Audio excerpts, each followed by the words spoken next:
Committee on Commerce, Science, and Transportation will come to order. This is our hearing on our blue economy, successes, and opportunities.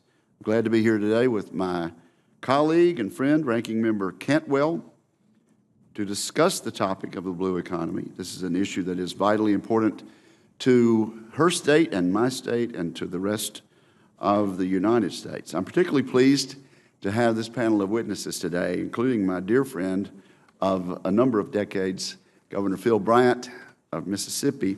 He and I began our service together as state legislators back in the early 90s.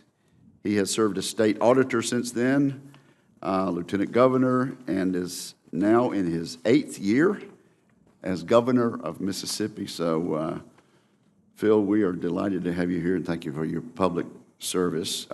We're also joined by Mr. Scott Deal, President and CEO of Maverick Boats. Mr. Deal has not only built one of the premier boat companies in the world, he's been recognized for his leadership in marine conservation efforts. And also we welcome Mr. Michael Conathan, Executive Director of the Aspen Institute's High Seas Initiative. He's a former staff member of the Commerce Committee under our friend and former colleague, Senator Snowe. The impact of the oceans on our economy is everywhere. In Mississippi, we move 25 million tons of goods through the port of Gulfport every year, and those goods end up throughout the nation and the world.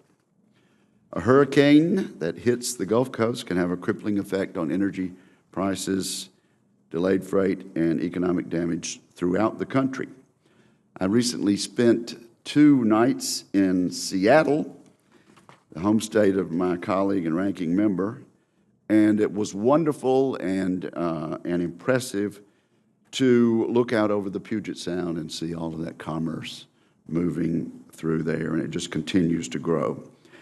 In the last Congress, my colleagues and I worked to grow the blue economy by leading the Modern Fish Act and the Commercial Engagement Through Ocean Technology Act, or CNOTE, both of which were enacted into law and signed by the President. Today, we will ask all of our witnesses to address what the federal government can do to ensure our federal waters work for all sectors and use them. Over the years, I've heard complaints from recreational fishermen about how they had been an afterthought for federal fisheries managers. Our nation's fisheries law, the Magnuson-Stevens Act, was established to manage commercial fisheries. It's no surprise then that a management system designed for commercial activity did not work for recreational fishermen who want to spend more time on the water, not catch their quota as quickly as possible.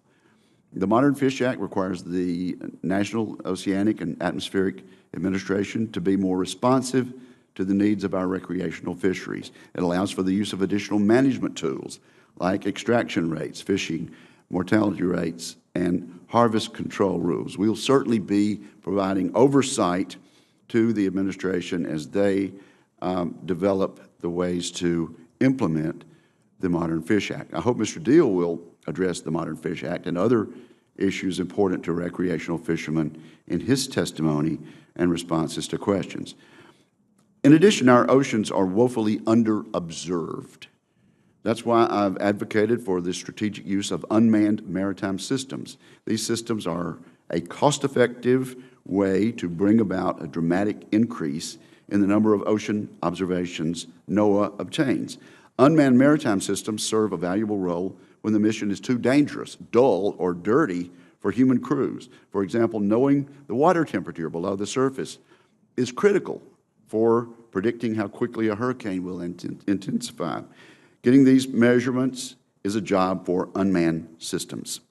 The CNOTE Act encourages NOAA to think strategically and comprehensively about incorporating unmanned maritime systems.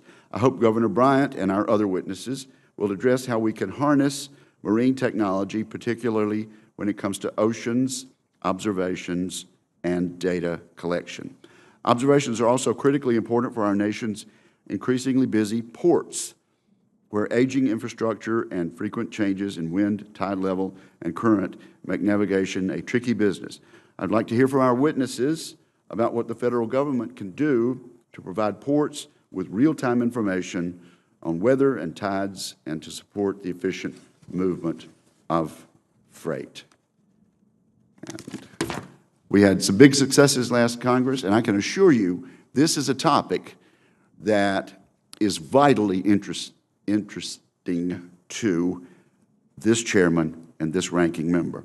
And we think there's more to do. I look forward to working with Senator Cantwell and the rest of the members of this committee as we continue to develop legislation to advance the blue economy in the 116th Congress. So thank you to our witnesses, and now turn to my friend and ranking member, Senator Cantwell, for her opening statement.